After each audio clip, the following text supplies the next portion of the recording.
Hola, hola y bienvenidos a Generación de Relevo Puerto Rico, el podcast donde los jóvenes como tú y como yo nos conectamos con Dios, encontramos respuestas a esas preguntas que realmente importan y a su vez descubrimos cómo ser la luz de este mundo.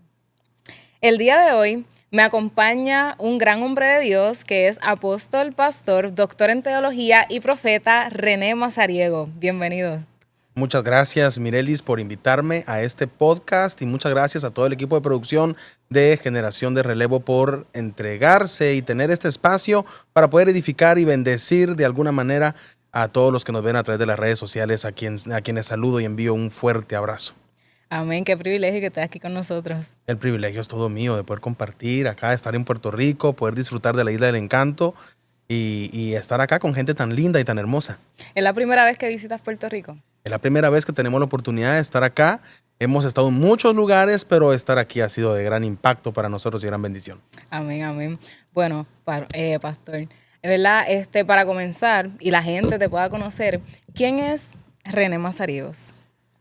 Wow. Bueno, responder esa pregunta requiere hacer un ejercicio de memoria y poder ver todo lo que Dios ha trabajado en nosotros. Yo creo que todos nosotros estamos en construcción constante. Y como dijo alguien por ahí, todos los días aprendemos cosas diferentes. Pero podría decir que con el paso de los años, de servirle al Señor, de conocer a tantas personas en todo el mundo, de poder estar de cerca con aquellos que necesitan de una palabra de ánimo, podríamos llegar a la conclusión que René Mazariegos es un hombre de fe que ama al Señor por sobre todas las cosas, pero también ama a las personas. Y es por esa razón que amo la palabra del Señor, porque en la palabra del Señor he encontrado las respuestas a tantas situaciones y circunstancias que hoy afectan al mundo y que puede de muchas formas ayudarnos a salir adelante en todas las cosas, principalmente encontrar la vida eterna. Entonces, amo la palabra del Señor, definitivamente. Creo también que hay un compromiso dentro de mí de servir a los demás, de compartir todo lo que he podido aprender y recibir en mi vida con los demás y poder decirle a todos que hay respuesta para las preguntas que tengamos, cualquiera que sea, en Jesús y en su palabra. Hoy por hoy soy pastor. También el Señor me ha llamado a un ministerio profético, como lo decías al principio, a profetizar en diferentes países, anunciando que sin Dios no somos nada, que Él está esperando que nosotros demos el primer paso para demostrarnos todo lo lindo y bueno que Él tiene. Así que hay un compromiso dentro de mí de poder enseñar eso a todos los demás. Y fuiste nacido y criado en Guatemala, ¿correcto? Sí, nací en la ciudad de Guatemala, en un hogar cristiano. Tuve la bendición ya de mis abuelos cristianos, mis padres cristianos, tanto maternos como paternos. Pero indudablemente no podemos nosotros establecer nuestra fe o nuestra creencia en algo por las experiencias de otras personas.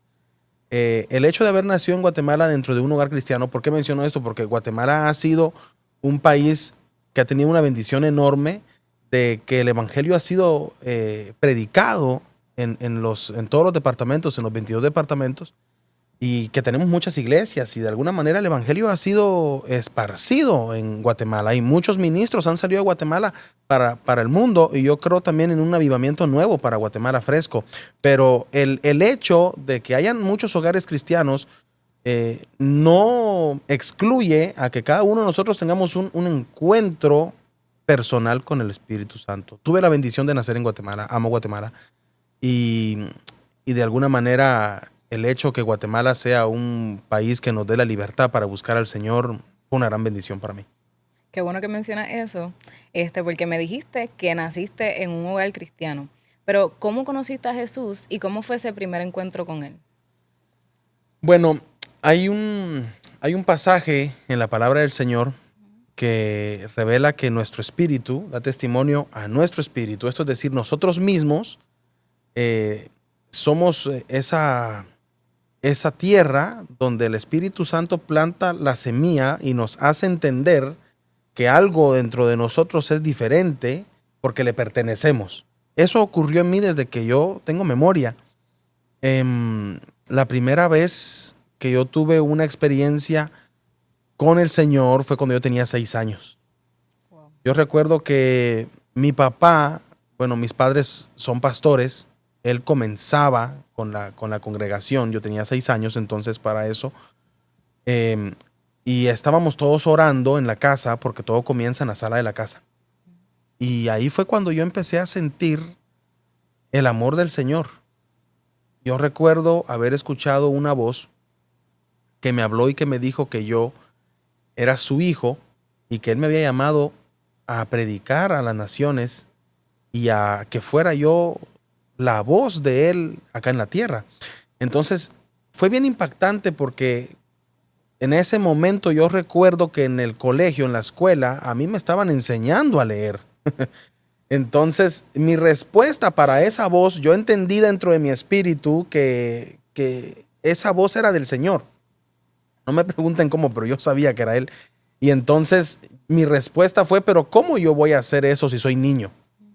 Entonces fue una respuesta tan natural cuando yo escucho esa voz que me dice que me escogió para que yo fuera la voz de Él en la tierra y que predicara su palabra en las naciones. Mi respuesta fue, pero ¿cómo voy a hacer eso yo siendo un niño? Y esa voz vuelve a responderme y me dice Jeremías capítulo 1.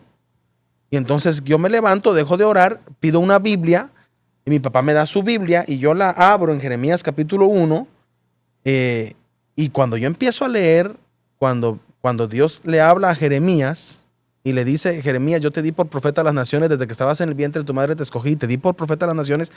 Jeremías contesta y dice, Señor mi Dios, yo no sé hablar porque soy un niño.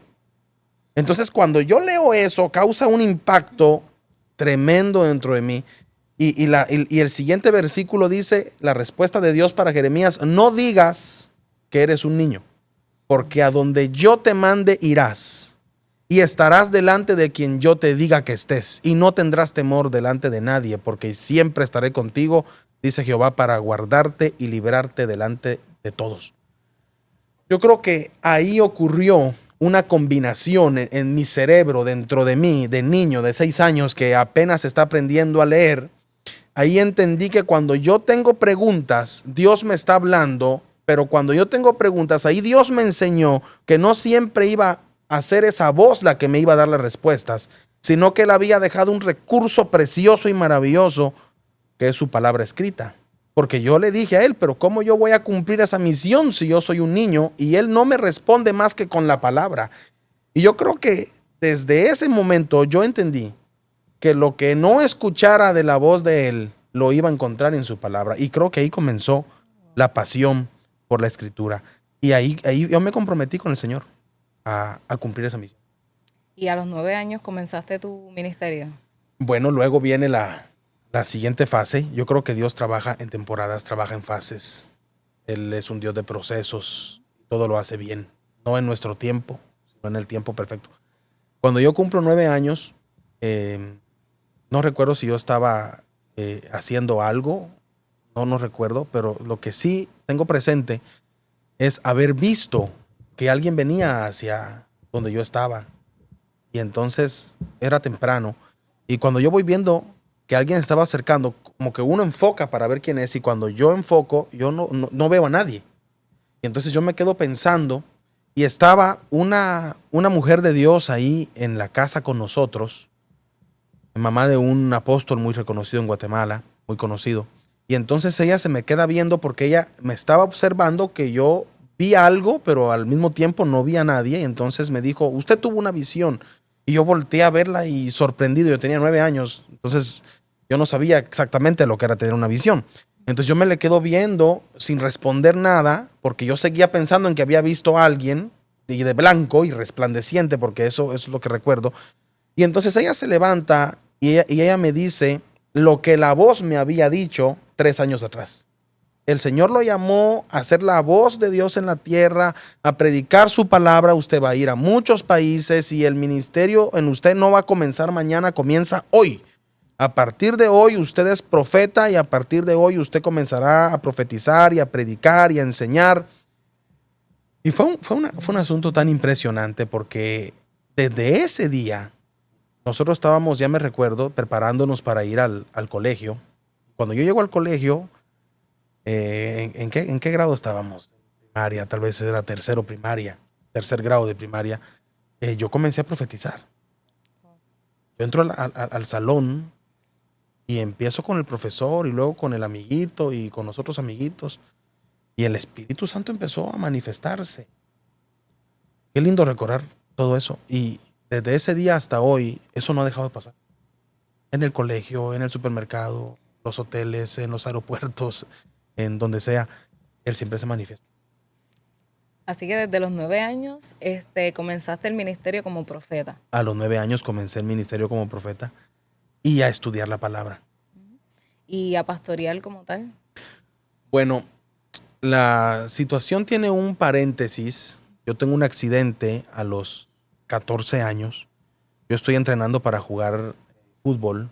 Tengo un problema y entonces tropiezo con algo. Tengo una fractura expuesta en ese momento en el brazo izquierdo, cúbito y radio. Se pulveriza parte del radio y entonces tienen que operarme. La primera operación no funciona. Viene una segunda operación donde me tienen que sacar injerto de hueso en la cadera. Hay una mala praxis. Me dejan la pierna derecha inerte, muerta. Me dice el médico, bueno, usted no tiene más solución que estar en silla de ruedas o tener muletas. Y entonces, como yo ya predicaba la palabra de los 9 para los 14, entonces ya llevaba 5 años más o menos de estar predicando. Ya el Señor me permitía en esa edad poder ver enfermos sanar sobrenaturalmente. Entonces yo recuerdo haberle dicho al doctor que el Dios al que yo le servía y predicaba iba a sanarme. Entonces pasaron como 6, 7 meses que yo rechacé la silla de ruedas y rechacé las muletas y me tocaba caminar a como pudiera. Si tenía que arrastrarme o agarrarme de las sillas o de las barandas o de las paredes o de algunos otros compañeros o personas que me ayudaban para poder movilizarme, lo hacía. Yo tenía una fe marcada. Yo creo que por ahí es también cuando Jesús dijo, deja que los niños vengan a mí porque de los tales es el reino de los cielos, por la fe que el niño tiene, y esa fe no tiene que perderse nunca. Y entonces, lo siguiente que pasa es que un día común y corriente en el colegio, se aparece, yo le digo al Señor, Señor, yo recibo mi milagro ahora mismo. Yo lo dije gritando. Yo creo que todos los compañeros que estaban alrededor me voltearon a ver y pensaron que yo ya, de la desesperación de no poder caminar, me estaba enloqueciendo. Pero era real, yo clamé al Señor. La palabra del Señor dice, clama a mí, yo te responderé. Yo leí eso, yo lo creí y lo hice. Y entonces sí, el Señor se presentó en ese salón de clases, camina a donde yo voy, pone su mano en mi pierna derecha y entonces yo vuelvo a tener sensibilidad en la pierna porque estaba muerta. Puedo volver a mover la pierna después de sentir calor y sentir un dolor tremendo porque sentí dolor en ese momento. Luego el neurólogo me explicó que muy probablemente quizás ese dolor que sentí fue el volver a unirse los nervios que se habían cortado en la operación. Y entonces yo vuelvo a caminar. Ahí a los 14 años, entonces bueno, ya tenía sí, 14 años, sí, porque el accidente fue a los 13, perdón. A los 14 años entonces yo vuelvo a reafirmar el compromiso que había hecho con el Señor a los 6, que luego volví a hacerlo a los 9, a los 14 vuelve a afirmarse. No era una persona que se sentía con la libertad de hacer lo que los demás hacían, porque yo estaba empezando a entender el compromiso que el ministerio requiere de aprendizaje, de oración, de ayuno, de preparación.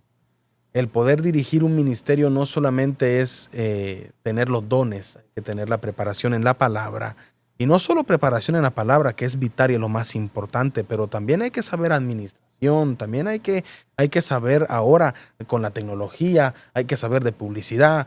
Es todo un asunto completo.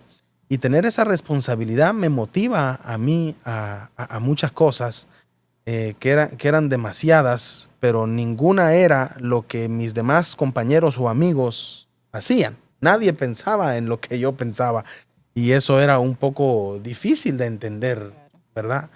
Entonces, a los 18 años, Bueno, yo empiezo a predicar en otros países y a los 18 años yo iba volando, iba regresando después de predicar 14 días en Costa Rica, luego prediqué 22 días en Ecuador, después prediqué 9 días en Cartagena y entonces iba regresando de Cartagena para Guatemala y en el avión fue cuando el Señor me habló y me dijo que llegaba el tiempo de comenzar a madurar el ministerio pastoral. Y entonces, efectivamente, cuando yo aterrizo en Guatemala, a los días me llaman de una congregación y me dicen que se habían quedado sin pastor. Ya en el avión Dios me había dado el nombre de la congregación y esa congregación era la que me estaban llamando. Yo llegué, hablamos y llegamos a un consenso y comencé a pastorear esta iglesia. Pero lo siguiente que Dios hace es que muchos pastores de los que yo apoyaba como profeta empezaron a necesitar ayuda, pero desde un ámbito pastoral. El profeta va, confronta, el profeta revela el misterio del Señor, el profeta revela los secretos de Dios, el profeta viene y dice lo que Dios quiere hacer, el pastor cuida, el pastor protege, el pastor instruye, el pastor anima, el pastor corrige, el pastor se encarga del caminar de la oveja para que la oveja pueda llegar al cumplimiento de lo que el profeta anunció. El pastor es el que está ahí presente, el profeta llega y se va, pero el pastor se queda allí, aconseja, el pastor ora, el pastor visita, todo el trabajo de pastor. Y eso lo empecé a experimentar a los 18 años.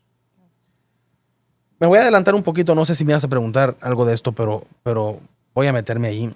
Cuando yo tengo, creo yo que ya tenía yo 22 años, sí, 22 años quizás, viene el Señor, me habla y me dice que quería desatar sobre mí el ministerio apostólico.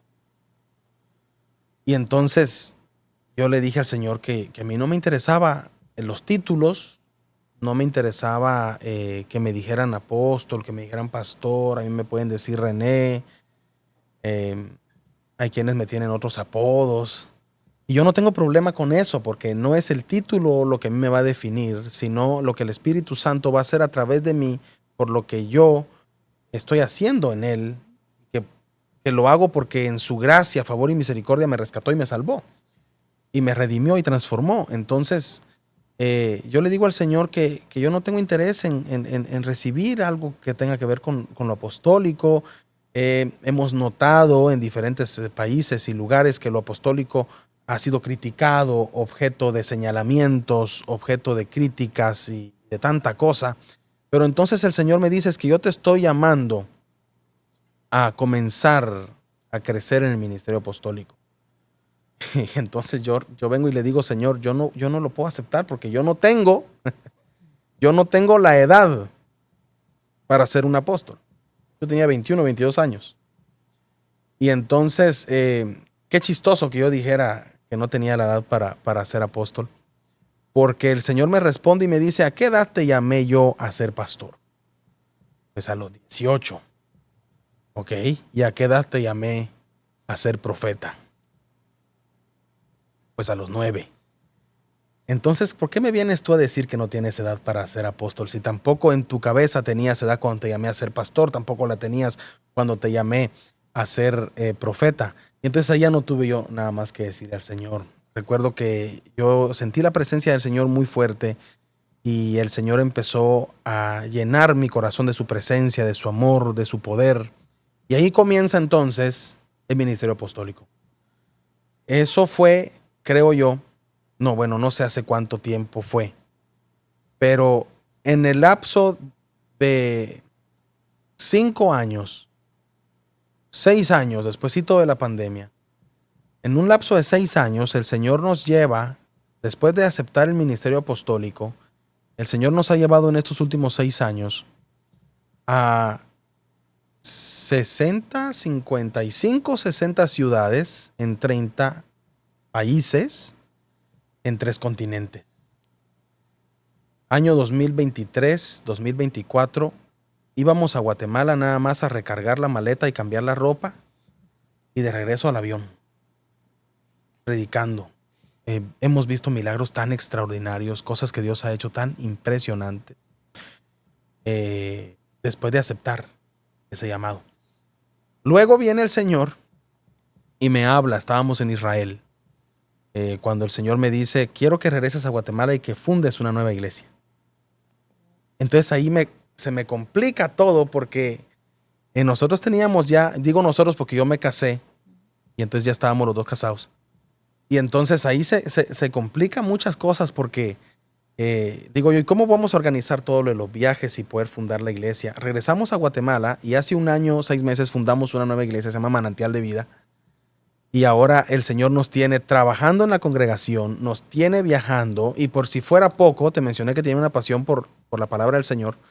Nos permite el Señor graduarnos del doctorado en teología y decidimos fundar en Guatemala una sede de universidad teológica donde yo soy el decano, donde yo soy el rector, donde mi esposa es la secretaria, donde yo soy el catedrático como de 3 cursos. Y todo eso lo estamos manejando hoy por hoy con un único afán, edificar el cuerpo del Señor. Amén. Qué poderoso. Y desde que tuviste ese encuentro con Dios, desde que Dios te llamó, ¿tú supiste que te querías dedicar por completo a esto? Esa es una buena pregunta. Desde que me llamó de niño yo entendí y tuve claro que yo me iba a dedicar a esto. Sin embargo, en el caminar hay cosas que te van llamando la atención. Claro. Algo que a mí siempre me llamó la atención fue defender a los demás. Siempre fui alguien que defendió a los demás. Y entonces yo dije, mi carrera es ser abogado. Totalmente. Y entonces empecé a estudiar la carrera de Derecho y muy bien, iba muy bien, me gustaba mucho. Y entonces cuando yo recién empecé la carrera me habla Dios y me dice, yo no te llamé a esto. Y tienes que saber que si tú vas a continuar estudiando esto, no te vas a graduar precisamente de esto ni vas a ejercerlo, porque yo te voy a interrumpir y te voy a sacar de Guatemala y te voy a llevar al mundo. Entonces yo seguí estudiando la carrera porque de verdad que me iba muy bien. Cerré la carrera junto con la pandemia y entonces efectivamente se cierra todo el país, se bloquea. Saliendo de la pandemia me caso con mi esposa, con la que era mi novia en ese momento, y después de eso el Señor nos saca a viajar. Y de alguna manera yo entendí que había que tener preparación bíblica para todo lo que el Señor nos iba a llevar a hacer. Así que a la par de la carrera de Derecho, yo también estaba estudiando la licenciatura en Teología Bíblica, luego una licenciatura en Teología Ministerial. Luego el Señor me permitió sacar también una maestría en consejería, una maestría en predicación, una maestría en Biblia. Entonces son 2 licenciaturas, son 3 maestrías, es un doctorado. Decidí cambiar el enfoque completamente que traía, renunciar a ese sueño y a ese talento, a ese don de las leyes, porque se me daba muy bien, y cambiarlo, como dijo el apóstol Pablo, todo lo que era para mí ganancia lo tengo por basura y lo he cambiado por la excelencia del conocimiento de Cristo Jesús. Entonces, boté eso y me volví a centrar a lo que el Señor me llamó. Me ofrecieron trabajos en empresas grandes allá en Guatemala y hubo una que yo dije, de seguro Dios me está abriendo esa puerta para poder trabajar ahí y de alguna manera también apoyar financieramente el ministerio. Y cuando yo iba a ir a firmar el contrato, estaba haciendo la gracia, el Señor me habló y me dijo, un escalón más y yo sabré que ya no trabajas para mí. Y yo le dije al Señor, Señor, pero ¿qué va a pasar conmigo? ¿Qué va a pasar con el tema financiero? ¿Qué va a ocurrir?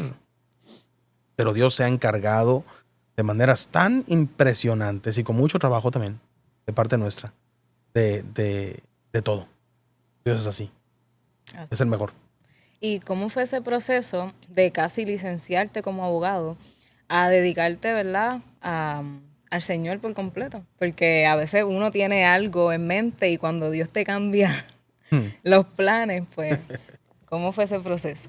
Sí, bueno, creo que la pandemia tuvo su participación en eso, porque yo venía enfocado, pero el Señor, yo seguía predicando, yo seguía con agenda llena de lunes a lunes sin descansar, estudiando, predicando, ministrando, pastoreando, profetizando, enseñando.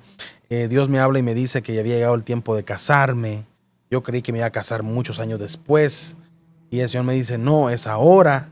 Me empiezan a llamar profetas de un montón de países a confirmarme que tenía que casarme pronto. Y ahora yo digo, ¿y cómo voy a administrar yo la universidad? Porque me toca la parte donde más tiempo lleva, que es la fase de los privados, porque terminé mi tesis. Terminé la tesis, me faltaban nada más los exámenes privados. Y entonces, ¿cómo me voy a dedicar yo a estudiar? Porque hay que sumergirse para poder entrar al examen privado. ¿Y cómo voy a llevar al mismo tiempo el nuevo hogar, si me caso? ¿Y cómo voy a llevar el ministerio? No se puede. Y ahí me tocó decidir o la voluntad del Señor o mis sueños. Y entonces decidí por la voluntad. Gloria a Dios. ¿Y cómo ha sido pastorear una iglesia a tus 29 años? Así es, algo tremendo. Yo creo que una cosa es la madurez que uno alcanza como persona y otra muy diferente es la madurez que se puede alcanzar en el espíritu. De alguna manera la misma palabra te dice que la atesores. Incluso te llama a repetirla. Una de las claves de la victoria espiritual en nuestra vida es la memorización bíblica. Porque es en los momentos de dificultad cuando va a llegar la palabra que tú tienes en tu mente, lo que tienes en tu corazón. Dice la palabra que lo que creemos es lo que vamos a hablar. Si tú llenas tu vida de palabra, entonces hablarás la palabra y creerás la palabra. Entonces, es algo bien, es una responsabilidad bien importante el estar a cargo de una congregación, porque el pastor también es consejero, también es psicólogo, también es asesor financiero, también a los asuntos matrimoniales. El pastor tiene que saber de muchas cosas, tiene que estar preparado de muchos asuntos, porque cuando hay un problema en la congregación van a acudir al pastor. Yo creo que esa madurez, si se puede decir de esa forma, que ha habido a través de estos 20 años, porque comencé a los 9, han sido 20 años de ministerio, me han hecho crecer aceleradamente. Y yo creo que las otras personas o las ovejas nuestras, cuando platican con nosotros, nos escuchan, ven el respaldo de Dios también a través de nosotros por su misericordia, sienten que están hablando con alguien que no tiene 29 años. Yo pienso en todas las cosas y yo digo, no parece que son 29 años, pero debe ser por eso. La palabra del Señor te acelera y das fruto. Hay quienes, dice la Escritura, dan fruto al 30, otros al 60 y otros al 100. No sé en qué porcentaje yo estaré dando fruto porque eso solamente el Espíritu Santo puede saberlo.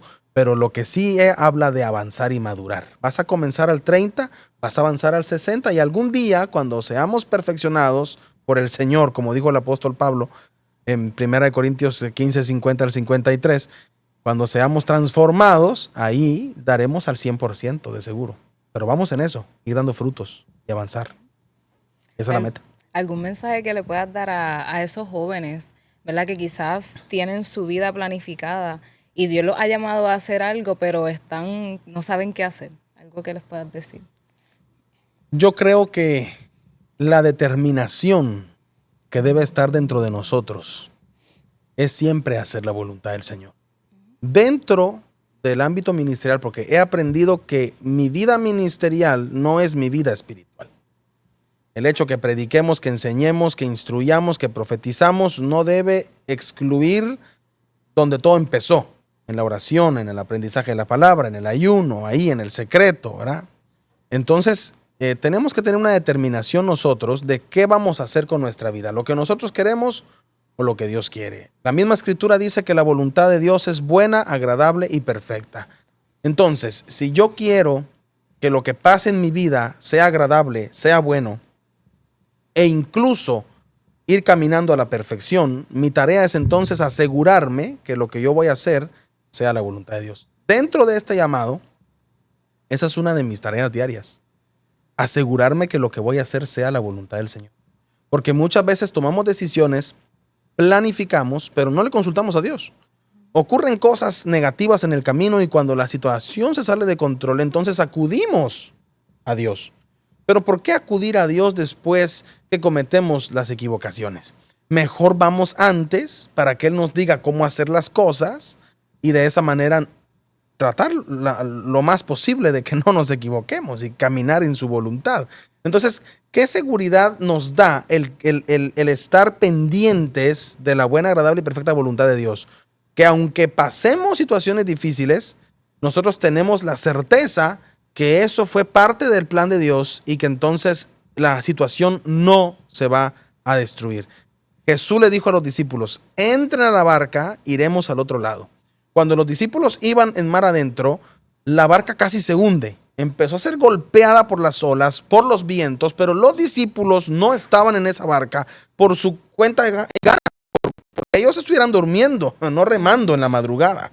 Pero el que los había metido a la barca había sido Jesús.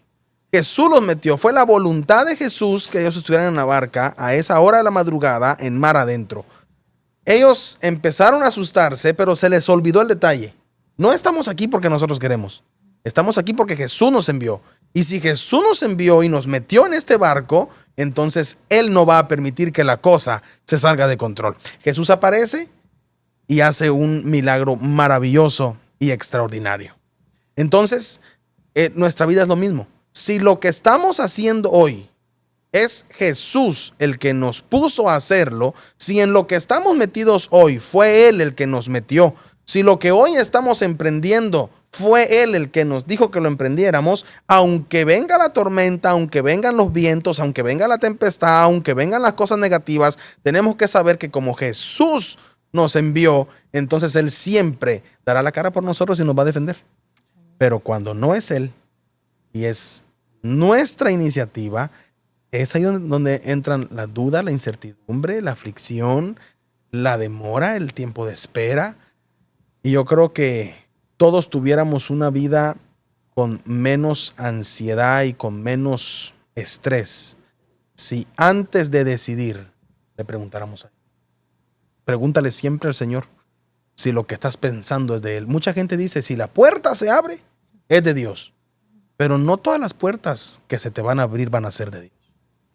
Lo que tienes que hacer es saber su voluntad. Y como dije al inicio, no todo lo vamos a escuchar directamente de su voz. Para eso tenemos la palabra. Yo siempre he dicho algo. Yo soy lo que la Biblia dice que soy. Yo tengo lo que la Biblia dice que tengo y puedo hacer todo lo que la Biblia dice que puedo hacer. Me conviene leerla y amarla. Si llegaste hasta el final de este video, no olvides darle like, suscribirte y seguirnos en todas nuestras plataformas como YouTube, Spotify, TikTok e Instagram como Generación de Relevo PR. Hasta la próxima.